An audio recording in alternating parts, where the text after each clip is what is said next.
Sajishemu bia one more year ababeda de pefe so my Ghana cocoa buying company Kasee pa no wanhwa na adwuma no agu efi se enema nhyeda nkoyi benfie no muni nkade a na nka wonsi kasam agina ne nan sho be 30.88% no ehwehwan aba 8% a womo agitumi yese penifo mu na yansi ho anya ne yese fata ebe hadwen eyanhwehwemu a join news fo aya Adom TV Kasee edebro. Produce Buying Company Limited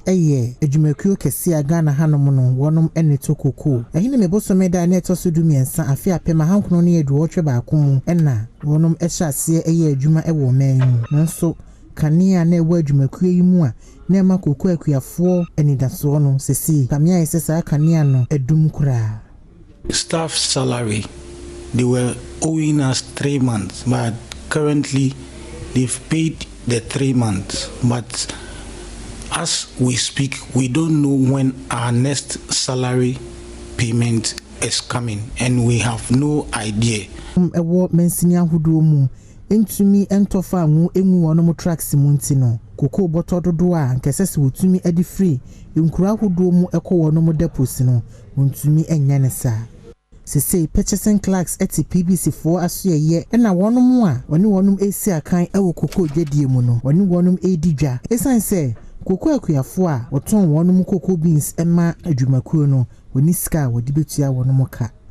afimpinu ene adwunu ba akumu senior staff bia owo Produce Buying Company ni mu ekoyi mampanyini atenaye asotire se wonum anhwe yi a se adwumakuo yi a eya aban dia no ebegu kura wachire city sese PBC market shares no eswatie. Okay, the welfare fund is a revolving fund, so they wrote to us that there are no funds available, so nobody should apply for welfare loan. But with regards to the tier 3, we have paid it is our money and we have contributed, and it is 10 years now. And the agreement was that when it is 10 years, they have to pay all the monies to us. But it is 10 years now, and they are refusing to release the funds to us, which is making all the staffs, every staff is agitating. Every staff is agitating about this tier 3. Odi ehosubu nyina ebo PBC adwumakuo no ya na futu a wodi tudwa enese anka wonum ensesa wonum business strategy no se de be ya adwumayefo bebro ohankono ene clerks impimudunu mu a wonum ewo adwumakuo ni mu no obetumi enya sika ahwe won ho ene wabusua. About 4 years ni baby shares no market share no forma na eko forma na eko. Because woman yeyi woman ba mo be hwe adwuma no so woman ni mo adwuma no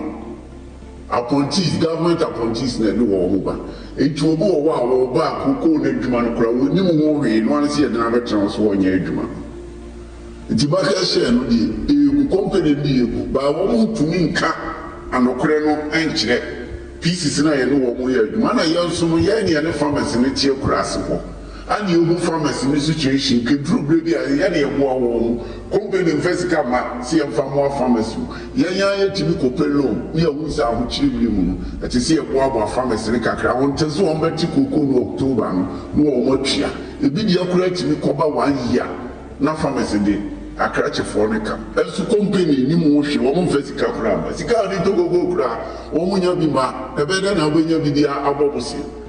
na bra okoyi mampanyini asenaye asotire no ewieye no wonom agi ne dibre firi ne nsam a ewie akire no opamo no efiri adwumakuo ni mu kura. News amane boni ekobontoa ewo mantamu miensam ya wonne PBC adwumayefo ene wonom purchasing clerks ekodi yehia depo manager ba ko a woni amane boni etwetwe nkomo no esre ne se ema wonfa nanim emetudwa esanse to ohunu na obetumi agi ne dibre efiri ne nsam. Wachire kwan a ese PBC market shares no aba form kura wadane di se enam sayo so ama wonum dwuma wodi ewo mantamu no enya sunsan so obone ewo so wasan chire kwan a empanyinfo a wonum eda mansini ahodo ano no ade se wonum ekope bosia ansana watumi afa koko boto afiri enkura ahodo mu akogu purchasing clerk baako a wone join news amani boni etwetwe nkomo no kire said the PBC emma wonu mu sika sebe obetumi ede atokoko ya ne senti ahye wonu mu a sesei wonu mu shirts ani wonu mu weighing scales no wode tokoko afiri wonu mu a wonu won esi akan ho no mu sene ebe yi a obetumi akosoa edidwa osana abosome ewa afimpinu ani aduonu mienu mu no wonum emma adwumayefo a wonum ewo PBC munyina enkrata no wo kire wonum se esan se adwumakuo no eni skanti no wonum aketua ebetwetwene na ase kakra ehini mebosome ewa afimpinu ani aduonu mienu mu a yamani boni ani adwumayeni ba kwa no mpese ne din eba betudwa etwetwe nkomo no wade to nanimu se saa afini mu no abosome miensa na wonum aketua etwetwene na ase ya ne senti na wonya sika kra mfa nhwe won ho ene wonum abusua